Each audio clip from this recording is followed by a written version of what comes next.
Well, good evening, everybody, and welcome to our Thursday night Anamkara meditation program. And thank you all for coming. With all my love, with all my heart, I welcome you to our program this evening. And so good that you came, because it's your divine self in all your different ways of being in this world that we're here to celebrate and to serve. So thank you for coming and bringing the infinitude of who you are, as well as the mind and body. We're all of that. This is part of the miraculous nature of coming to know the fullness of who we are. That we're not just this little thing of a mind and a body and a personality and the things that we walk around identified with all day long. We're also the infinitude. We're the boundless one. And so there are very few places where we can gather and recognize the divinity of all of that. And that's really what satsang is all about. So thank you for coming. We're going to start with the opening mantras. And opening mantras, as we discussed in the past, the mantras are really a throb of the infinite. So they serve as a vehicle for taking our ordinary mind, our ordinary consciousness, back to its source, back to the fullness of who we truly are. So we start with the opening mantras, and then just sit for a few moments in that stillness, because it's the gift of mantra that it opens the spaciousness of simply knowing, of simply being, of being present, having our awareness fully here and now. So we'll do the opening mantras, and then we'll sit for a few moments in stillness.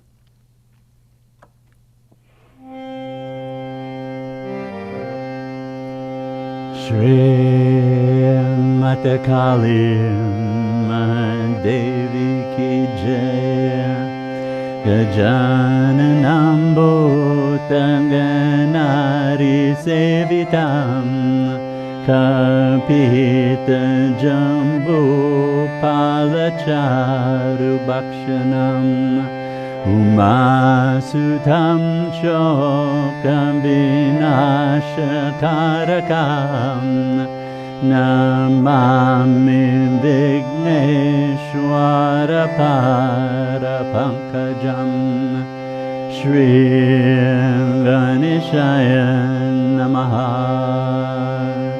Shri Ganeshaya Namaha Shri Ganeshaya Namaha. Om Purnamada Purnamidam Purnat Purnamudachyate Purnasya Purnamidaya Purnameva Vashishate. Om Shanti Shanti Shanti. Shri Mata Kali Devi Ki Jai.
So once again, with all my heart, with all my love, I welcome you to our program this evening.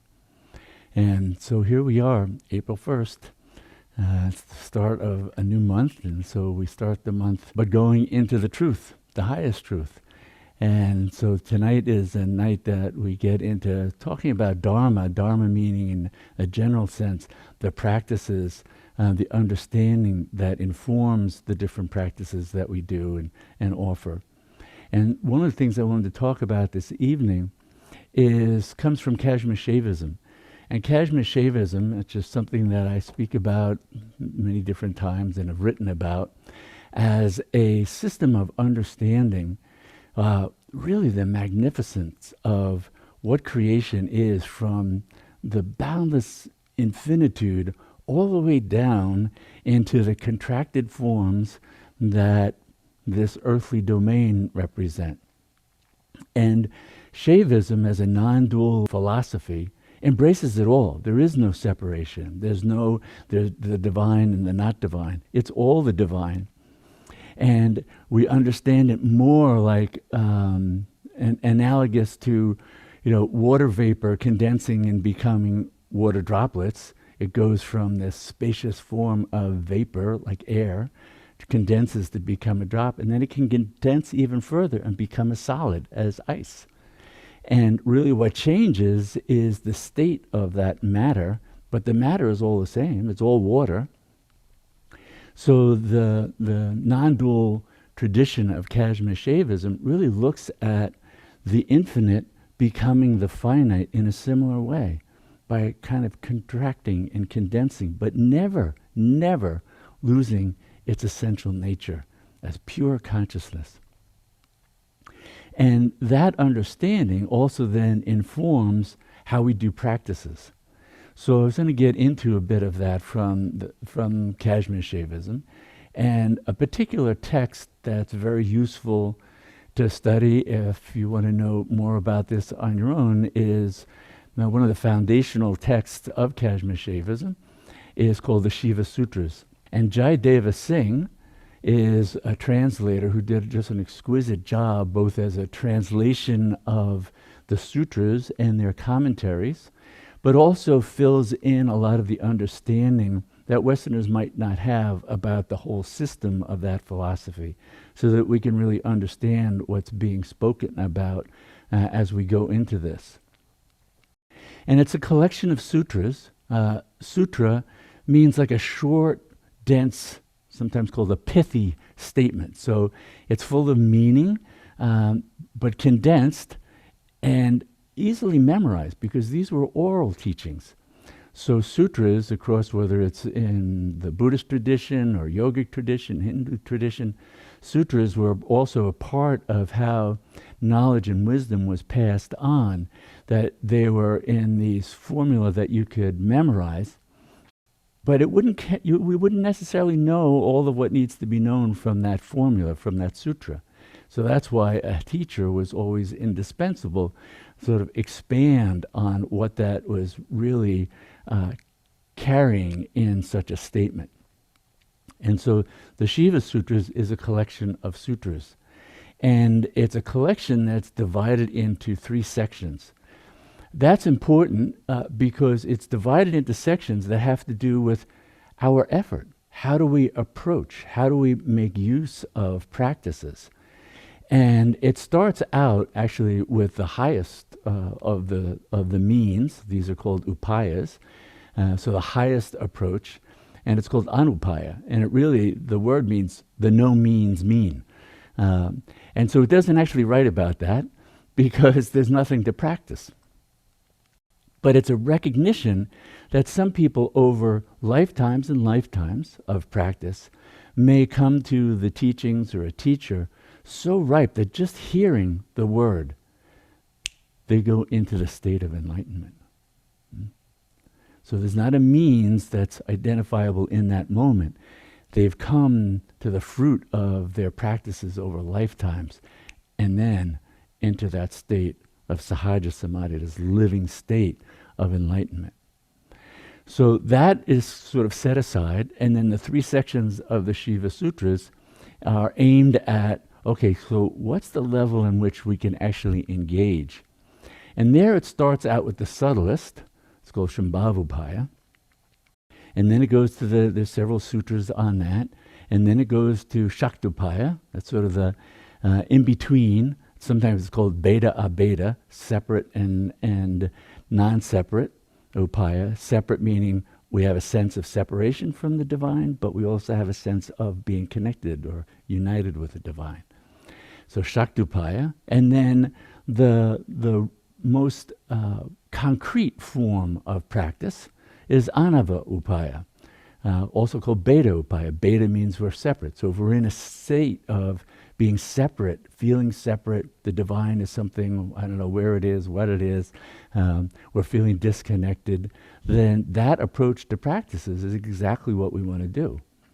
So Shambhavupaya, which is the subtlest means, is very different, because Shambhavupaya is aiming at just the subtle use of will. So it's sometimes called Ichopaya. Icha is like the divine will. And that's a state that when we're nearly completely absorbed, and it might be in meditation, we're so nearly absorbed, to do something would be too jarring. So there's not like I'm going to do the mantra, or I'm going to do a practice, or I'm going to control my breathing. All that is really down in the Anavupaya or Shaktupaya realm.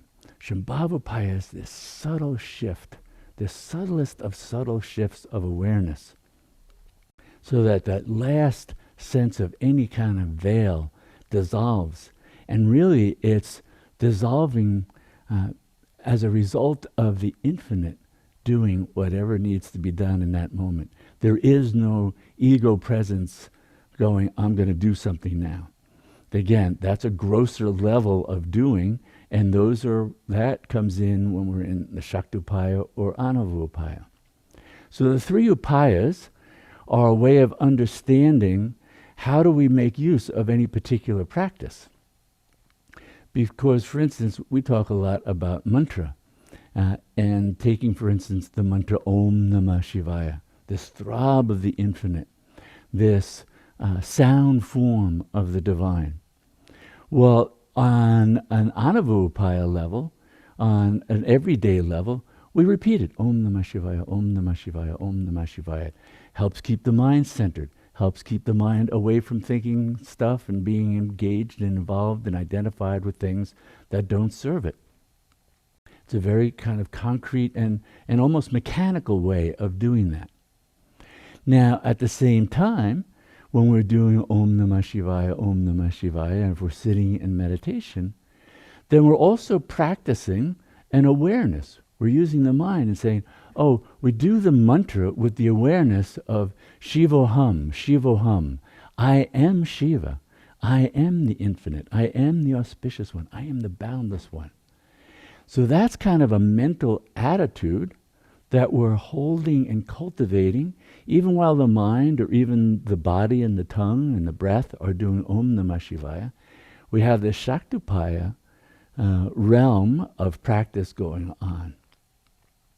Now that brings us very close to then entering the domain where we're suddenly the sound of the mantra, the doing of the mantra, all begin to dissolve. And now mantra is no longer a sound form. Mantra is now a throb of awareness.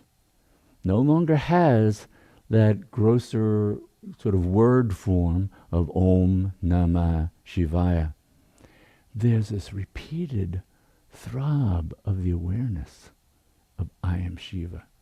Now I'm saying those words, but in that state, there are no words saying that. There's this repeated waves of the awareness of I am that. I am Shiva. I am Shiva. Beyond words, beyond anything. That is where we start to enter Shambhavupaya, this very subtle domain of consciousness. And there's no doing. As soon as you did something, even if you think, oh, I'm there, now you did something, now you're not there. Now you're back in the mind. Right? So it's this very subtle domain where we just are in that spaciousness of being. And there, the last dissolution of any separation of subject and object, perceiver and perceived, that dissolution happens by the will of the divine itself, the will of your own self, the will of your Shiva Shakti nature. That takes over. Now there's nothing else to be done. There's just that. It's just absorbing you back into the infinite, universal one.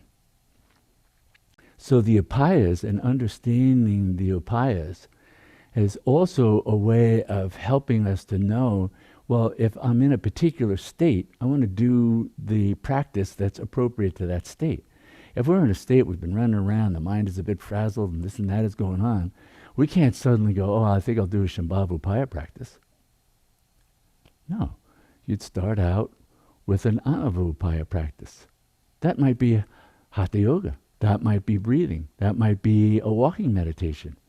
These are all ways of helping to quiet the mind, let it become more still and gathered, let awareness begin to separate itself from identification with the vehicles of mind and body, so that then we can start to also more easily do the Shaktupaya realm of practice.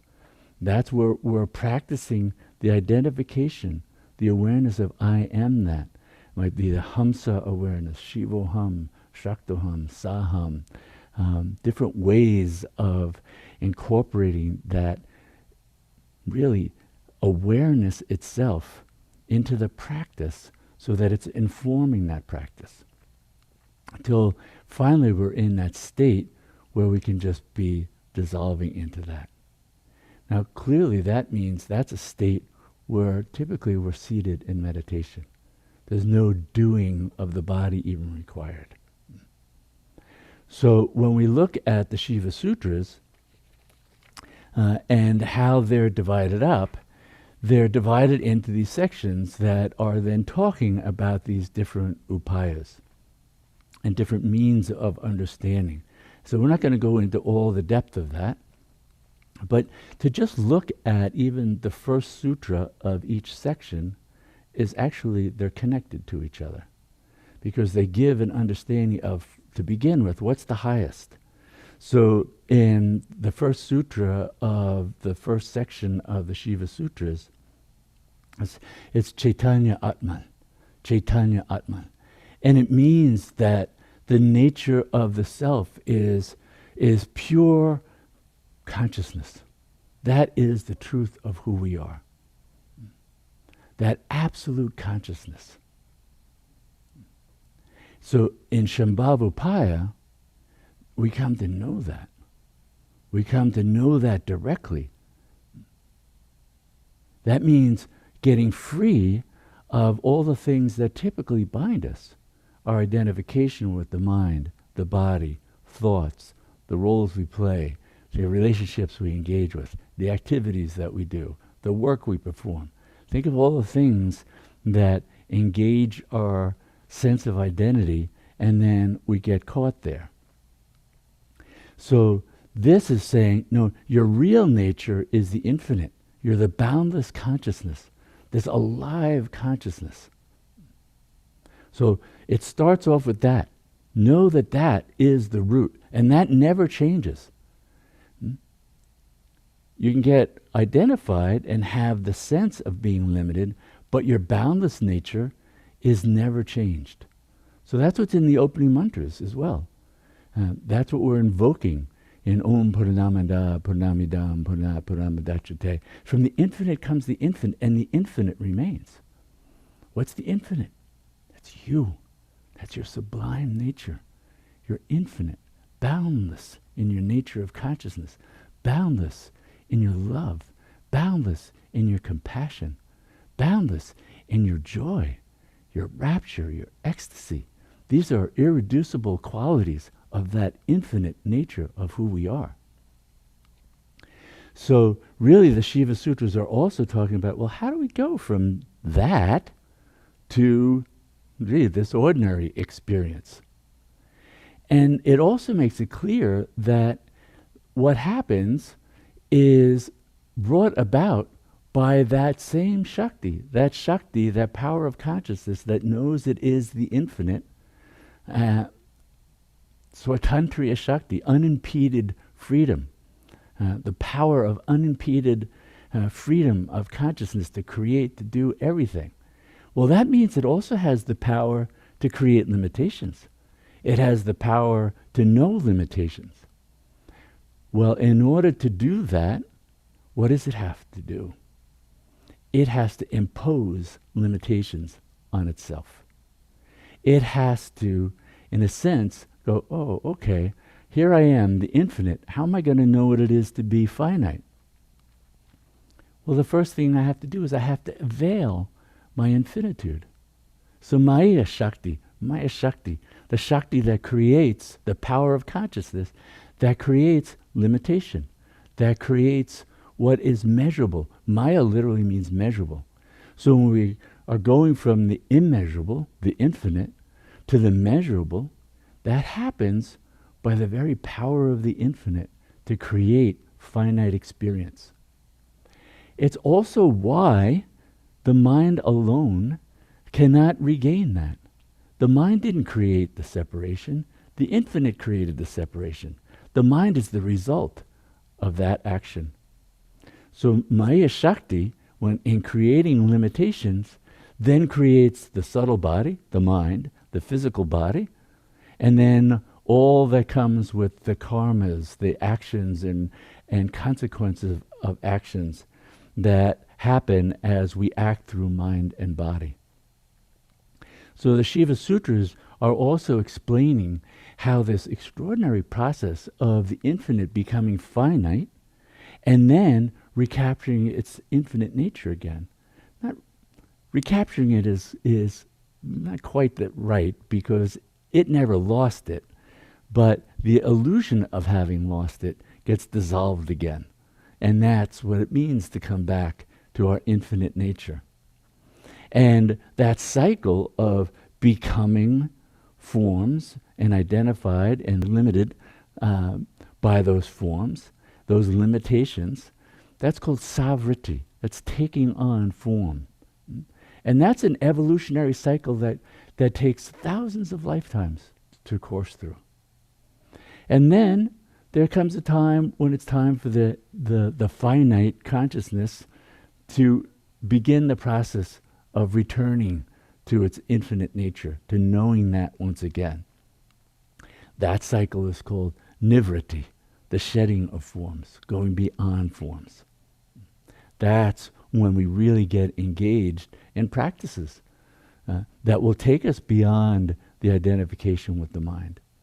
So all this is happening, even whether we're conscious of it or not, when we sit to do a practice, mantra, meditation, hatha yoga practices. These all fit within this context, and when we are informed by the breadth and the depth, the exquisite beauty of the understanding of how these dynamics have unfolded across lifetimes, eons, till we've gotten to this moment where we can engage in practices at this level with this kind of understanding, where we can even come into contact with teachings and practices that affirm that, no, you are the infinite. Time to come home, time to come to rest. You won't know true peace, true rest, true fullness until you rest in your own nature as the divine. Resting there, then finally we know the ease, the peace, the unshakable peace, the unshakable equanimity that can only come in resting in the truth of who you are. It's where all this is headed. So in Shambhavupaya, it starts out with that highest understanding. Now it goes, when we get to the Shaktupaya section of the Shiva Sutras. And now it's coming down more to the level of, a lot of our experience is of the conditioned mind. And in fact, most of our experience is all filtered through the conditioned mind. So all that we perceive about ourselves, others, the world, is colored by the lens of the mind. And so the ancient traditions realized, oh, we really have to deal with the mind and help to clarify it, like you would clarify butter, means take out the solids and make it just this pure oil like ghee. So we have to clarify the mind and get its contracted forms cleared up. And so it starts out in the second section of the Shiva Sutras. And really it's talking about what's the nature of that. And it's talking about chittam mantraha. And chittam is like the mind. The mind is mantra. It's often translated as the mind is mantra. And that really is talking about our awareness of our identity is conditioned by the thought forms that make up our mind. They are also known as matrika shaktis, the little mothers, the hidden power that gives birth to these forms of I am this gender, this role, that role, not this, not that, all the things that we identify with, disidentify with, that we have going on as thought forms, beliefs, conscious and unconscious, operating in our mind, condition the mind to be in that contracted, limited state.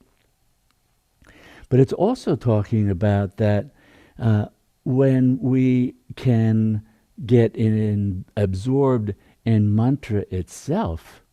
Now, in this way, mantra as a throb of the infinite, as a throb of the divine, then the mind can take on that quality. It becomes the highest through that reclaiming its power of consciousness through empowered mantra. It's called Chaitanya mantra. Like Chaitanya means that fully conscious power.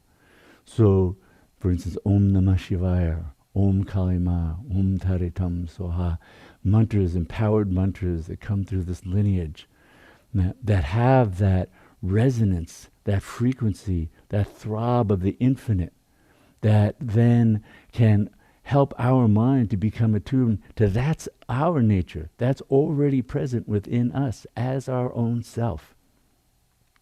So chitta mantra, then as the mind becomes absorbed in mantra, it's its way of reclaiming, coming back to that unitive experience of I am the infinite, of Shivo'ham.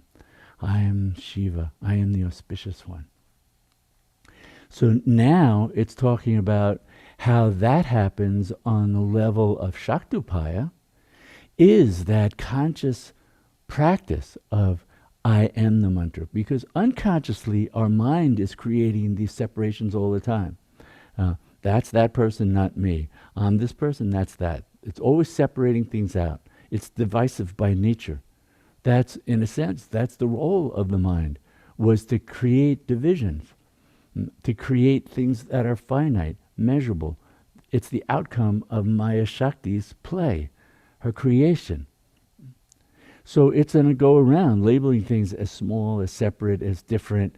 It loves to compare and contrast past and present, past and future, present and future, what I was, what I'm not, what I have, what I don't have. All that is all cutting up things into small little pieces that then has conditioned reactions to it. I want to set it all aside. I just want to set it all aside. For the purposes of sadhana, for the purposes of everyday life, we let the mind do its dharma. That is its dharma. But for knowing the infinite as ourself, we do practices and give ourselves the space of sitting in meditation, the space of satsang, so that we can set aside the compulsion of the mind to identify with all these little things that have become a part of its creation and become absorbed in mantra, so that the mind begins to come back to what's its source? Chit Shakti, the power of consciousness itself. Chitta mantra, the mind is mantra. when it is absorbed in mantra. When it's absorbed in just ordinary thought, then it's just this limited, bound vehicle. But now we know through these practices and through the sadhana of Shaktupaya, we can free the mind. We can bring it back because in its essence, it's never lost its true nature. It's always a throb of consciousness. In the same way that a snowflake, as beautiful and unique and as exquisite as it is, it's always H2O, it's always water. It hasn't lost that quality, even taking on a unique form. So the mind, even as a unique and contracted form of consciousness, is still consciousness. And it's that nature that then becomes expanded again as we become absorbed in the throb of mantra. Om Namah Shivaya, Shivo'ham, Hamsa. Become absorbed in that until there's nothing but the pulsation of the awareness of that. The form is dissolving. Now we're heading into Shambhavupaya. So you can see how the upayas are a way of understanding how we can meet our consciousness, the consciousness that's bound in mind and body. Wherever it is, there's always a path back to our infinitude. So that then when we get back down now into the last section of the Shiva Sutras, this third section, and now we're in Anava Upaya, we're in this awareness of real separation. It's called Beta Upaya. Beta means separate. Shaktupaya, Beta, Abeta, combination of separate and not separate. Beta Upaya. And now it's saying Atma Chittam. It's saying the individual self is mind. But now it's talking about mind as that root sense of limited eye awareness, awareness of objects, of thoughts. So the instrument of mind. And now consciousness is identified with this very limited mind. And when it's very identified with that, then it's subject to all the vagaries of the mind. It's subject to all the things that are happening because the mind is inseparable from the body. Our consciousness is conditioned by the body. And so all the things moving through the body, feelings, sensations, memories, all the muscle memory, traumas, all the things that go with bodily existence and mind existence, that is the forest that we start out sadhana in, because that's where we are. And so that's where then practices are aimed. How do we start to refine that consciousness? How do we start to pry it loose a bit from being solely identified with the body, with thoughts, with feelings, with memories? And so that's where, the concrete, sort of almost mechanical, rote way of doing mantra. Again, taking, for example, Om Namah Shivaya, Om Namah Shivaya, Om Namah Shivaya. Literally saying it. The throb of that sublime mantra, that throb which is the infinite consciousness that has taken this contracted form to enter the domain where we are stuck. Think of it as like a throb of love of the infinite going, no, I can reach you no matter where you are and offer you this life preserver and draw you back into your infinitude, back into union with yourself. So we can start out with Om Namah Shivaya, Om Namah Shivaya, Om Namah Shivaya. We can combine it with the breath, with pranayama, with regulating the breath, because that's an anavopaya practice that helps to calm the mind and the body. Because the mind and body are disturbed, they're that much more difficult to step back from. Right? Because one of the habits of our limited consciousness is to go after movement. It loves movement. It's attracted to movement, becomes involved with movement.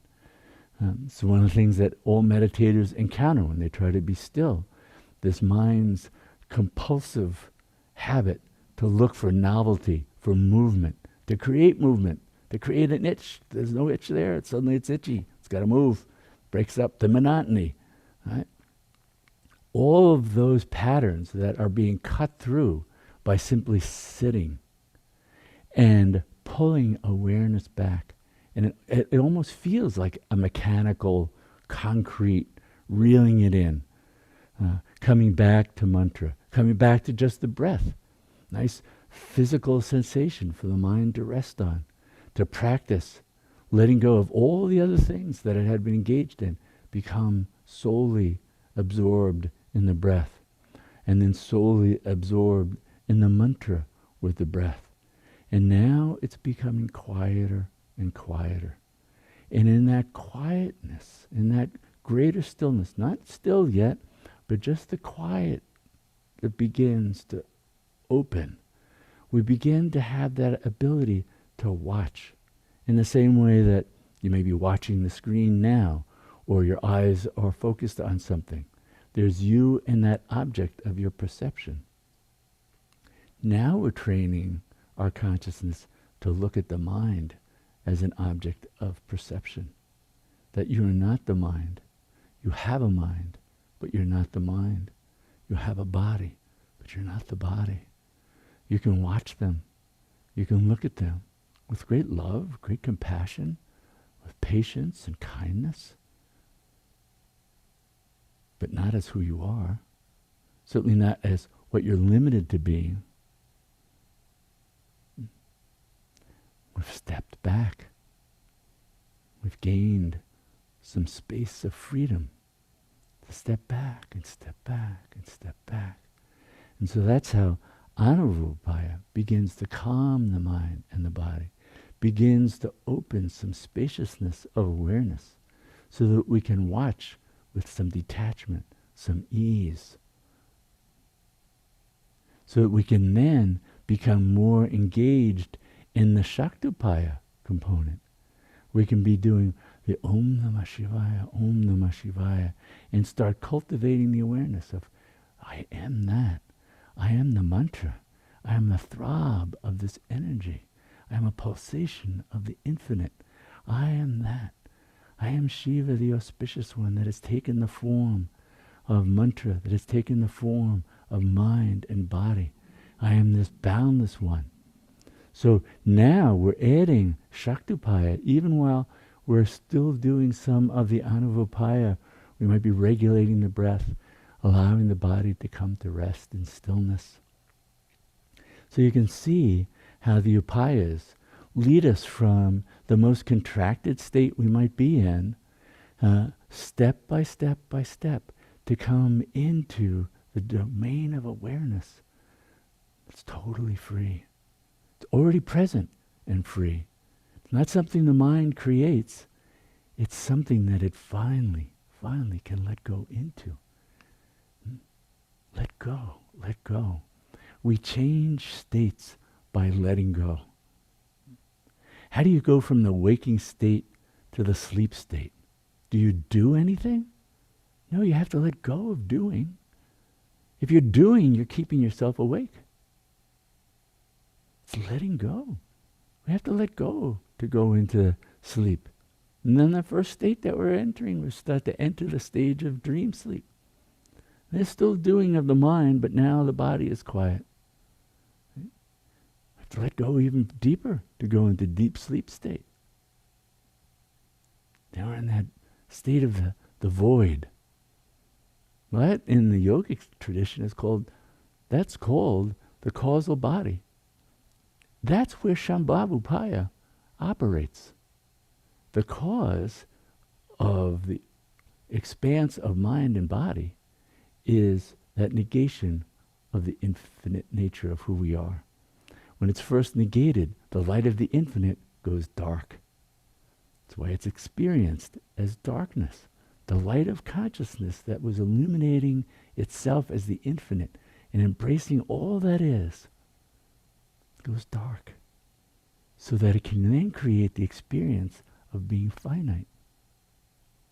So we pass through that darkness. That's why it's called the bindu, the portal, the black dot, the center of the Mahakali Yantra, the bindu in the symbol of Om. That bindu is the portal, the mysterious portal through which the mind cannot go. We don't want mind-born awareness. We want the awareness of our infinitude. And that's what expands and opens there. So the practices, we can see, and we can take any number of practices and see how we can engage them on an anavopaya level. Seva, karma yoga, anavopaya, dedicating our actions to the love and service of others. Anavopaya, training the mind to be at service of the infinite, the one. Tremendously powerful and important practice.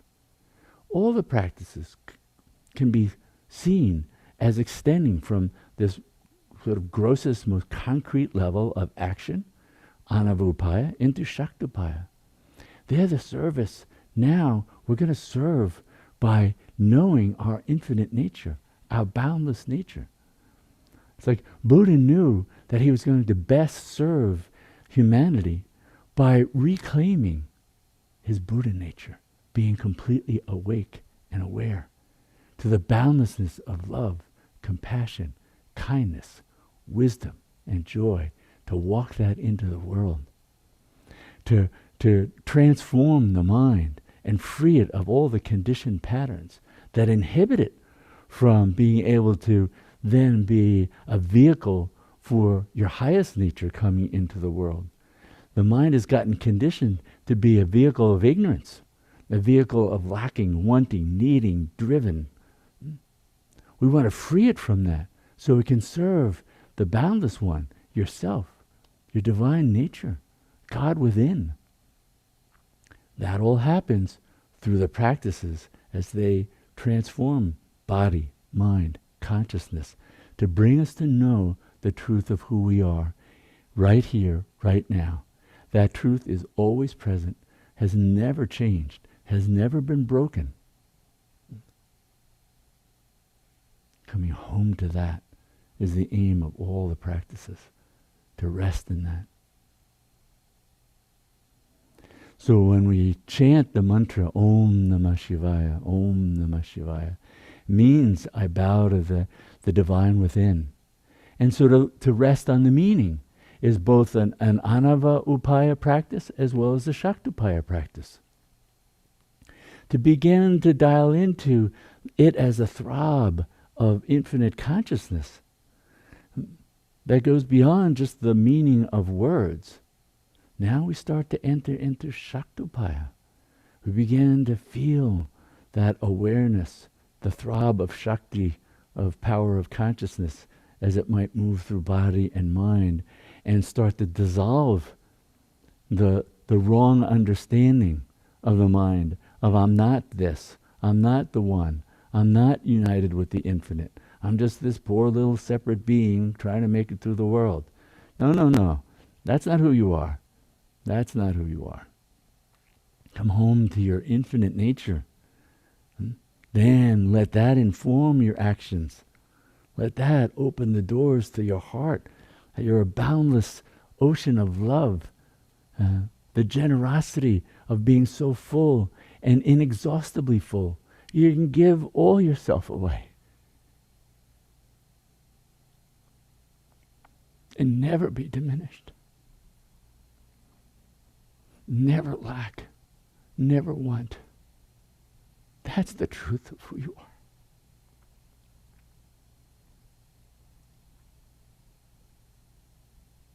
That's what the world needs to know. That we bring that fullness, that abundance of nature, of our sublime nature, into this world. So now we're going to chant the mantra Om Namah Shivaya for a few minutes. Chanting with that awareness of, I am that. I am the boundless one. Even if that starts as just a thought form, that's shaktopaya. It starts with that. I am that. I am that. I'm repeating it. I'm repeating. I have to repeat that for a long time for it to start to dissolve the ropes of ignorance that the mind seems bound by. But they can all dissolve and unravel. And that they can dissolve and unravel in an instant. That's the power of grace. It was just let If it was just due to the power of mind, we'd be caught for a very long time. But grace, the mantra, is a throb of grace. It's a throb of the infinite. Come to set everyone free. Om Namah Shivaya. Om Namah Shivaya. So we'll chant now, and then we'll just sit in the stillness afterwards, becoming absorbed in Om Namah Shivaya, with the awareness of, I am that, I am that, I am that. The mind moves, doesn't matter. Just keep going with the mantra, Om Namah Shivaya, Om Namah Shivaya. Let it take you where it wants to go. That is the return to the source, to the infinite. So here we begin.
So we end with this prayer.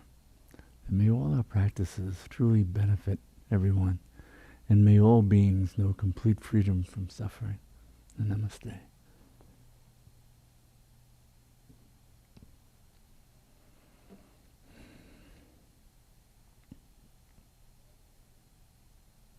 So coming rest in the self, in the infinite, your sublime nature. Nature that has never changed. It's a remembering. It's remembering the truth of who we are. Not creating it, not making it happen. The mind's approach is often it's doing, It's an organ of doing in this limited domain. So it wants to do things. So it's a bit of a paradox that much of what it has to do is not do. And learn how not to do, not how not to be identified with doing. To come to rest in the truth of who we are already, right here, right now. To see that truth in all beings. That that's who they are at all times and all places. Regardless of what they're thinking, man, not be acting in accord with that truth. It doesn't change their nature. So all the practices are about coming home to the truth of who we are, so that we're empowered by the boundless qualities of that infinite one, ourself, the boundless awareness, the boundless wisdom, the boundless compassion, the boundless love, the unshakable equanimity, and the boundless joy, the rapture. So keep coming back to the practices. Keep coming back to the mantra. This royal vehicle for coming back to the truth of who we are, to the self of all. Om Namah Shivaya. Om Kalima. Hamsa. Shivo'ham. these beautiful, throbbing vibrations of the power of consciousness, just embracing every atom of our existence. Come to know that. Then everything else falls into place, into its rightful place. We gain the right perspective on it all. So I want to thank you all for coming this evening and bringing your infinite sublime nature, and so that we can be gathered in this company of the truth, and every one of you is a full embodiment of that. So thank you. Thank you for coming. Thank you for doing the practices that empower you to bring this into the world, a world that so desperately needs wisdom, grace, loving kindness in abundance. So thank you for being vehicles of that and walking it into all the different domains that you live in. You're a walking vehicle for grace. So thank you. Thank you. And thank you for all the ways that you support Anamkara, sharing our YouTube videos and the e-newsletter and your generous donations that allow us to continue to make this offering. So thank you. With all my heart, thank you. So we come to a close for the evening. And I look forward to seeing you next week.